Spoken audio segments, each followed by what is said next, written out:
All right, welcome back. It's been a month since Devin Haney defeated George Kambosos to become the undisputed champion of the world. I'm talking about there's no question mark or asterisk next to the name. He was the WBC champion coming in.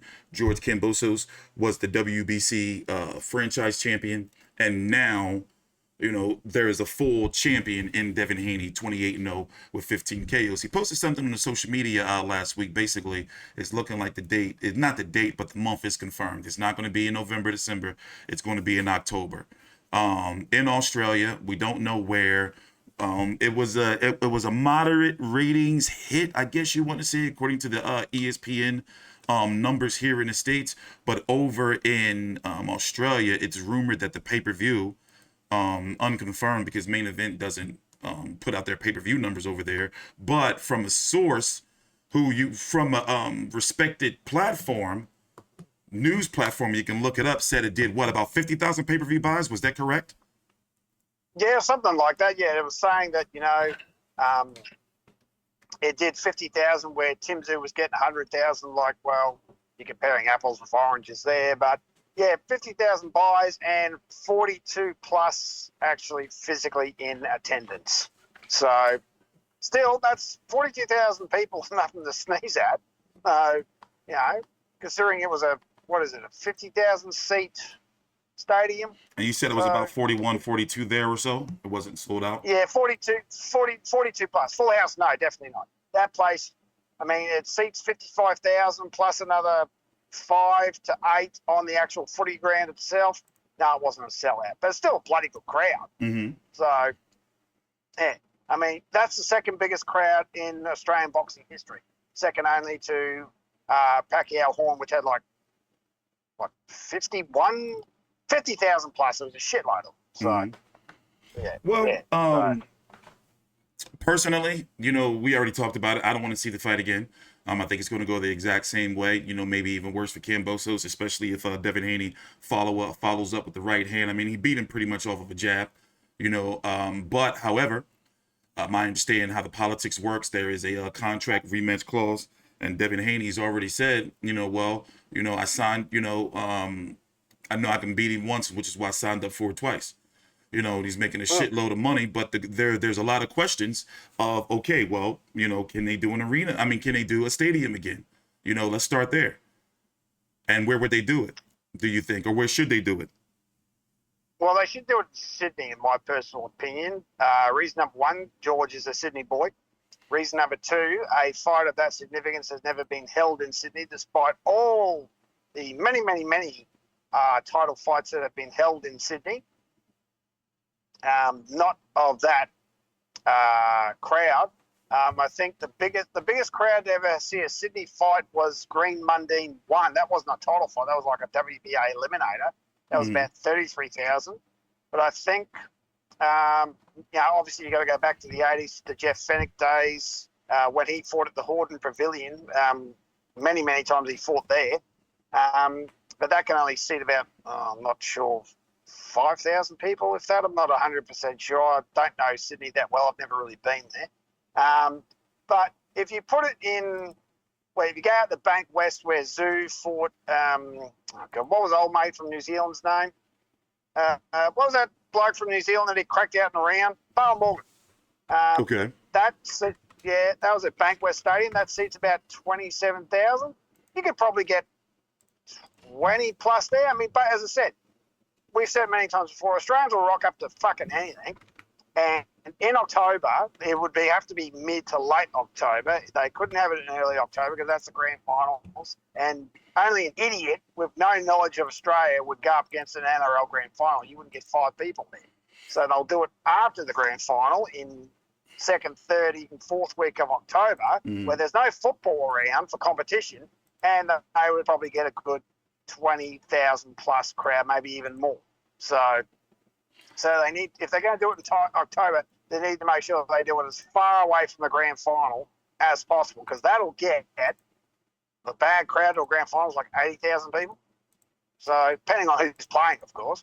So I'm wondering if they're going to put forth the same promotional energy that they did for the first fight, because for one, the fight, in my opinion, you know, like for one, it doesn't deserve a rematch in my, you know, but it's the clause. When you lose like that, you know, I don't think you should, you know, get a rematch. But okay, now we already know it's going to be in an arena, not a stadium. You know, that's pretty much, well, we don't know, but it's likely that's going to be, you know, the case.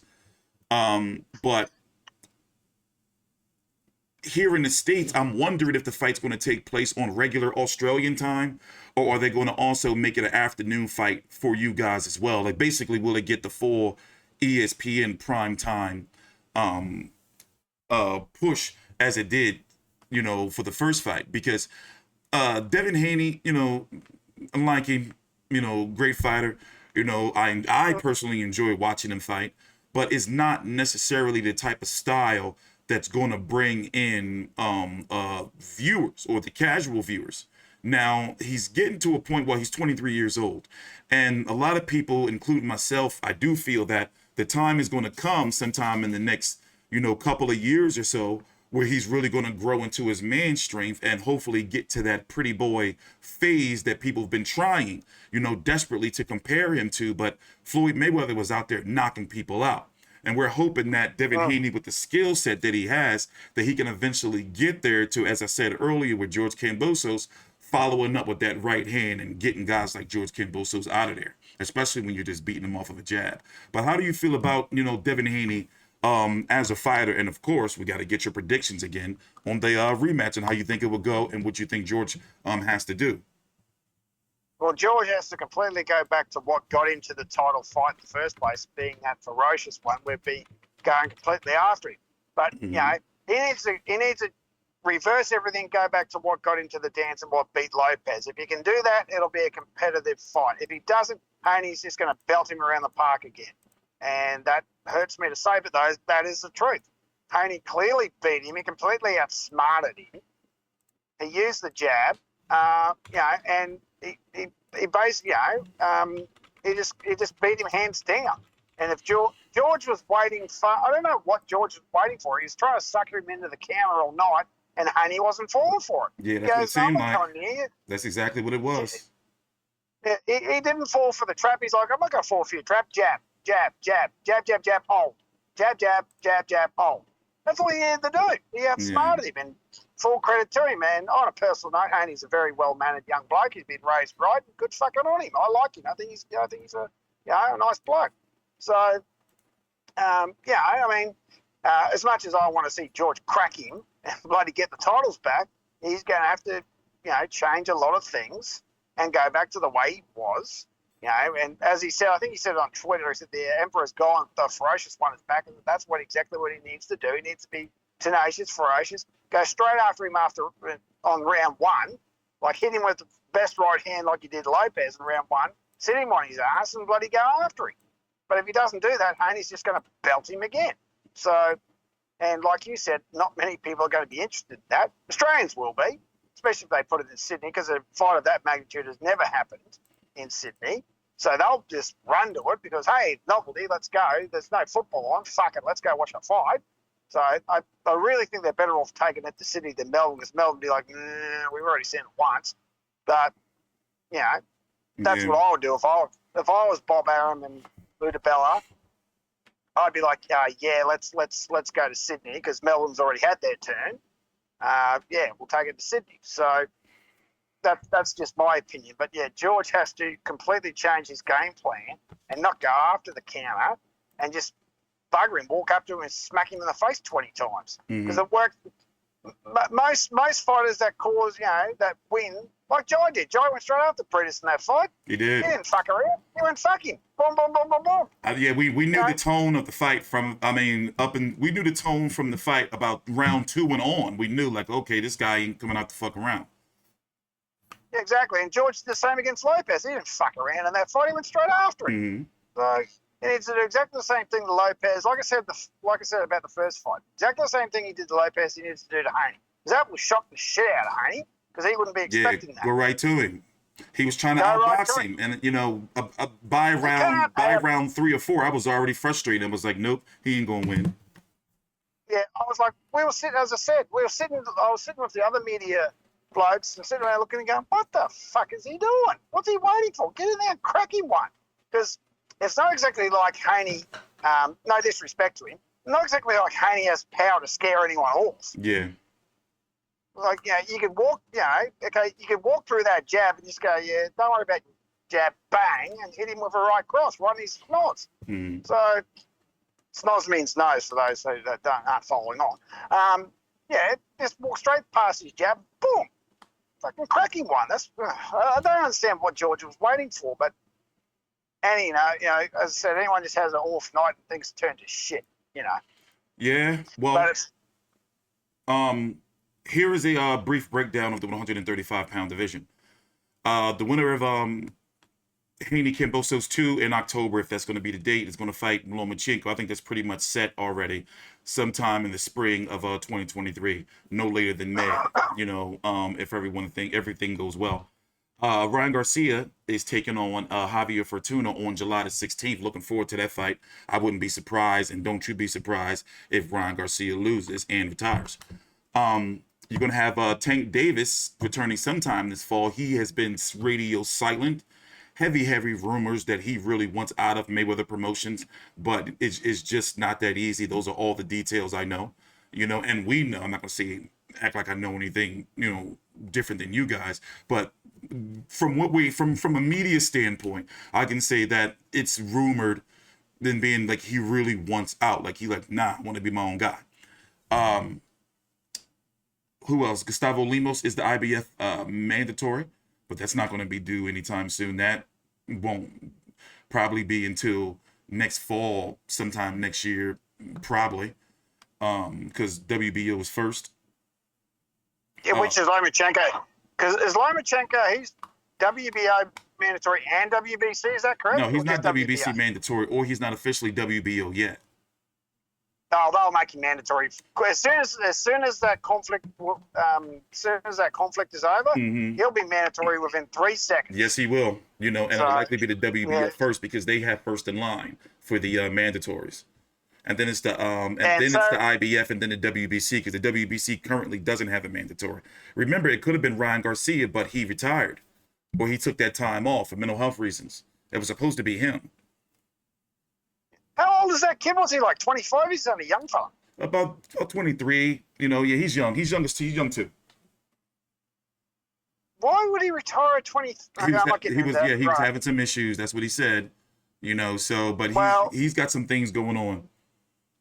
Well, all the best with those things going on. I hope he sorts himself out because he seems to be a bloody good talent. But hopefully he gets himself right.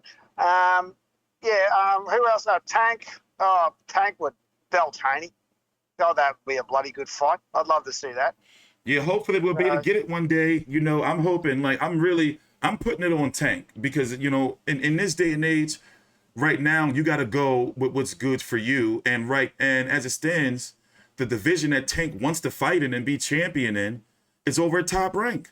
Kind of like at 147, how Terrence Crawford was froze out. Because all the 147-pound fighters were PBC. And then when you look at Jamal Charlo at 160, he's going through something similar where he can't find an opponent because the opponents that he would want to fight are all with Matchroom or The Zone or Top Rank. So for Tank Davis, with the situation he's in, he's not going to get a Devin Haney. He's not going to get a Lomachenko. He's not going to get, a Kambosos or any of those guys as long as he's with PBC. Yeah, it's a bit so it's going to be Michelle Rivera or Isaac Cruz next for him. I'm surprised Bob hasn't snapped him up already. I thought Tank's contract with Mayweather Promotions was. It's supposed to be, but it's always something going on with that. You know how they don't just be wanting to let fighters go. But I'm not going to go into too much detail on camera. But there's always something going on there. Fighters, even Top Rank did it with Mikey Garcia, putting him on the shelf for all those years. They just don't want to let you go. Yeah, but didn't Mikey piss someone off? He did, but hey, like that's just boxing for you. Like they'll put your ass on the shelf. Yeah, true. So closing thoughts. Anyway, we're done. Obviously, I want to see the rematch. George has completely changed his game plan. Go back to what he did against Lopez, beat Haney. Haney is beatable. As I said, I reckon Tank would give him a friggin' nightmare. Lomachenko would, the best Lomachenko would belt Haney. So, but then again, Lomachenko is going to be, what's he now, 33? No, I think it's about 34, but let me check. 33, 34, one of those. Because he had his birthday 34. recently, didn't he? About 2 months ago? Yeah, he just turned 34 February. Okay, so he's going to be close to 35, possibly even older than 35 by the time he fights Haney, if he does. So, the best Lomachenko would beat the shit out of Haney. But at 35, coming off a war, like literally, Lomachenko remains to be seen. But, get the rematch, get it back in Australia. Hopefully they have it in Sydney, give an excuse to go to Sydney, put it in the stadium. Hopefully they get a decent crowd and George gets his belts back. Because I honestly didn't think he would have given them up like the fashion he did. But shit happens, move on. Plenty of times in life, it happened to Ali, happened to Lennox Lewis, happened to plenty of guys where they got belted by some bloke they shouldn't have lost to, come back and kick the shit out of them. So I remain faithful. So, but I'm not saying George is going to get in there and kick the shit out of Haney. It's going to be a very hard slog. And if George is going to do it, probably a split, if not, UD, if not split decision. He ain't going to do it easy because Haney's just, give him his credit, he's just too bloody smart. Well, down below in the description box is the links to my social media platforms and the Linktree app. Also, my update the boxing schedule down below in the description box weekly. So all of your big significant fights, I even put them by network down there for you. Coming up for the summer are all down there. The significant ones. I know it's going to be someone's going to ask me, oh, how come you didn't put Joe Smo versus such and such? No, significant fights that are on broadcast networks that we cover are down below in the description box. Also on Tuesdays, Thursday, Fridays, I'm going to be doing streams from 6 p.m. until about 7:30 p.m. Eastern, where we're going to be talking about different boxing subjects. Yes, finally, a consistent boxing schedule. And then on Saturdays, I'm going to be streaming during select main events. So, for example, this weekend, I'm going to be streaming right now, this weekend, July the 9th, I'm going to be streaming during the main event of Derek Chisora versus Kubrat Pulev 2. Not a fight that anyone asked for, but it's a career match. It's going to be fun. Later on in the night, I'm going to be streaming during the main event of Mark Magsayo versus Ray Vargas for the WBC 126-pound, title. So you see where I'm going. But if there's dueling events, for example, an event on Showtime, an event on ESP at the same time, likely I'm just going to be doing my traditional post-fight videos and doing a stream after to wrap up both of the events. So there you go. And if there's a huge fight, something like Usyk Joshua 2 or Canelo versus Golovkin 3, I'll be doing my stream on Mondays, instead of Tuesdays. So once, you'll get the hang of it, and we'll also be having channel memberships, and my podcast is going to be coming on Tuesday. I'm going to start shooting my first episodes next week. I finalized the music, finalized the format, just giving you guys an update what's been going on. The WBC channel, at Powered by the Vive Network. Vive Network, I've been promising things for a couple of years now, but things are finally settling in. And frankly, I got a life outside of YouTube. So take your time out, like the video, subscribe. You can follow Big J at Old Mate Big J on Twitter, at me, at TstreeT Controversy on Twitter as well, or everything is down below in the description box. Thanks for watching. Once again, drop a like. It'll help us in the search engines as we're finally, I believe, during the tail end of battling out of a shadow ban to where YouTube is seemingly starting to promote our videos again. But nonetheless, thanks for watching. See you guys later.